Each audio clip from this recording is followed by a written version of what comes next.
আপন মা বাপ বেঁচে আছে, বলেন মুসলমানের ঘরে এত বড় জানোয়ার কেমনে ঘুমান?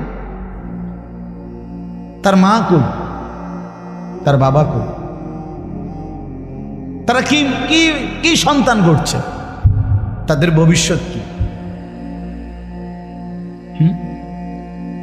বলেন না বাপ। তোমরা আমি দাঁড় করাই, তোমরা যারা যারা মাগরিবের নামাজ পড়ো নাই আমি দাঁড় করাই।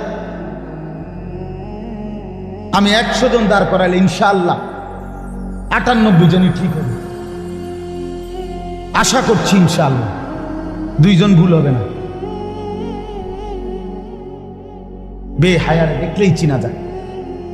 বেনামাজি এই পিশাচকে, এই পাষাণকে চেহারায় রসকস দয়া মায়া বলতে কিছু নাই, অন্ধকার চেহারা, এটা দেখলেই বুঝা যায়,